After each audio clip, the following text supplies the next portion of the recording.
আগামীকাল ভুটানের বিপক্ষে শক্তিশালী একাদশ নিয়ে মাঠে নামছে বাংলাদেশ। লেফট উইংয়ে ফাহমিদুল, রাইট উইংয়ে রাকিব আর নাম্বার 9-এ খেলতে পারেন আল আমিন।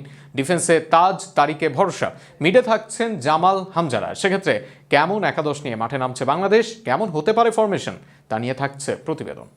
আগামীকাল বাংলাদেশ জাতীয় স্টেডিয়ামে মাঠে নামছে বাংলাদেশের ফুটবল দল। 2020 সালের 13 ও 17 নভেম্বর সর্বশেষ এই মাঠে নেমেছিল টাইগাররা। তবে সিঙ্গাপুরের বিপক্ষে নামার আগে আত্মবিশ্বাস বাড়াতে কাল ভুটানের বিপক্ষেও শক্তিশালী একাদশ নিয়ে মাঠে নামতে পারেন ক্যাবরেরার শিষ্যরা। সেক্ষেত্রে অ্যাটাকিংয়ে কাল অভিষেক হতে পারে ইতালি থেকে আসা ফাহমিদুল ইসলামের। ইতালির চতুর্থ স্তরের ক্লাবে খেলা ফাহমিদুল খেলতে পারেন লেফট উইংয়ে, অন্যদিকে রাইট উইংয়েই দেখা যেতে পারে রাকিব হোসেনকে।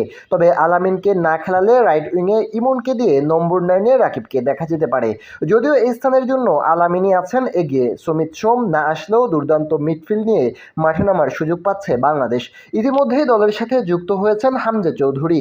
হামজা চৌধুরীকে সেন্টার মিডে দিয়ে এক পাশে খেলতে পারেন মুরসালিন অথবা কাজিম শাহ, অন্য পাশে হৃদয় কিংবা জামাল ভুঁইয়া থাকবেন একাদশে। তবে মিডের জন্য সবচেয়ে এগিয়ে আছেন হামজা, হৃদয়, জামাল ত্রয়ী। এই ত্রয়ী মিডফিল্ডে খেললে ডিফেন্সে দেখা যেতে পারে ইসাফ ফয়সালকে। লেফট ব্যাকে খেলবেন তিনি, সেখানে সুযোগের অপেক্ষায় থাকবেন অভিজ্ঞ সাদউদ্দিন। তবে সাদের ছোট ভাই তাজ উদ্দিনকে রাইট ব্যাকে দেখা অনেকটাই নিশ্চিত। সেন্টার ব্যাকে তারেক কাজী আর তপু বর্মনের থাকা নিয়ে খুব বেশি সংশয় নেই। এই একাদশের গোলবার সামলাবেন আবাহনীর মিতুল মার্মা। আগামীকাল বিকেল 7টায় মাঠে গড়াবে এই ম্যাচটি। এই ম্যাচকে সামনে রেখে গত 31 তারিখ থেকে অনুশীলন করছে বাংলাদেশ। 31 তারিখ কিংস এরেনায় ও 1-2 জুন জাতীয় স্টেডিয়ামে ক্লোজ ডোর অনুশীলন করেছেন ক্যাবরেরার শিষ্যরা।